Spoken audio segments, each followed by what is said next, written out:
जब भीष्म पितामह को गुस्सा आया, कुरुक्षेत्र का मैदान, युद्ध छिड़ा हुआ था। अर्जुन और भीष्म पितामह आमने सामने थे। चारों ओर तीरों की बौछार थी। तभी भीष्म पितामह के चेहरे पर मुस्कान आई। क्या यह किसी युद्ध का परिणाम था? नहीं, यह एक पुराने वादे की याद थी जो भीष्म को उनकी जवानी के दिनों में गुस्से में करना पड़ा था। कहानी शुरू होती है हस्तिनापुर से।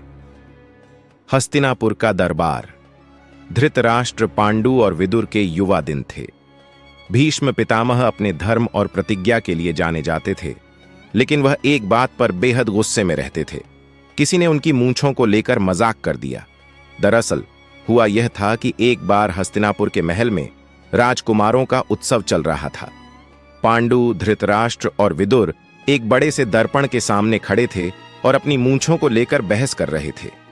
पांडु ने कहा, मेरी मूंछें राजाओं जैसी हैं, छोटी लेकिन तीखी। धृतराष्ट्र बोले, मेरी मूंछें तो पूरी सेना को डराने के लिए काफी हैं। विदुर ने हंसते हुए कहा, और मेरी मूंछें विद्वानों जैसी हैं, सीधी और सटीक। इतने में भीष्म पितामह वहां से गुजरे। उनकी घनी घुमावदार मूंछें किसी युद्ध के मैदान में खड़े योद्धा की तरह थीं। धृतराष्ट्र ने मजाक में कह दिया, पितामह की मूंछें तो इतनी लंबी हैं कि इन्हें बांधकर घोड़े की लगाम बना सकते हैं। महल में ठहाके गूंज उठे।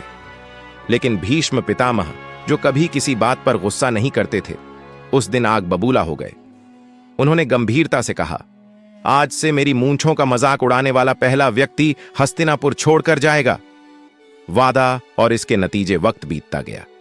भीष्म पितामह के वादे को सभी भूल गए, लेकिन उनकी मूंछें समय के साथ और भी घनी और बड़ी होती गईं। महल में नए नौकर और सेवक आए जो इस बात से अनजान थे। एक दिन एक नया रसोइया महल में आया। उसने भीष्म पितामह को पहली बार देखा और उनकी मूंछों को देखकर जोर से हंस पड़ा। पितामह, आपकी मूंछें तो बादल की तरह दिखती हैं। भीष्म ने शांत स्वभाव में कहा, जाओ, तुम्हारा तबादला अब काशी के महल में होगा। रसोइया ने सोचा शायद यह मजाक है, लेकिन अगले ही दिन उसे काशी भेज दिया गया। कुरुक्षेत्र की घटनाएं अब वापस आते हैं कुरुक्षेत्र पर। जब अर्जुन ने अपने तीर से भीष्म पर प्रहार किया तो वह जोर से हंसे। कृष्ण ने अर्जुन से पूछा, तुम्हारे प्रहार पर भीष्म क्यों हंस रहे हैं? भीष्म ने कृष्ण को देखकर कहा, मुझे अपनी मूंछों का वादा याद आ गया। अर्जुन ने भी मेरी मूंछों पर टिप्पणी की थी, लेकिन मैं उसे हस्तिनापुर से नहीं निकाल सकता था। अब देखो, उसी अर्जुन के तीर मेरी छाती में लगे हैं। यह सुनकर अर्जुन भावुक हो गए।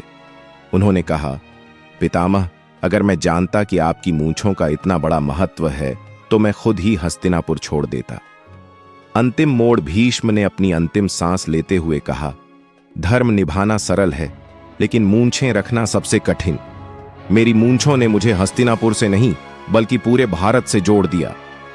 भीष्म की यह बात सुनकर सभी सैनिक, चाहे पांडव हों या कौरव, हंस पड़े और रो भी पड़े। भीष्म पितामह का जीवन और उनकी मूंछें हमेशा के लिए एक किंवदंती बन गईं, और तभी से कहा जाता है, जिसके मूंछों पर ताव हो वह किसी भी मैदान में जीत सकता है।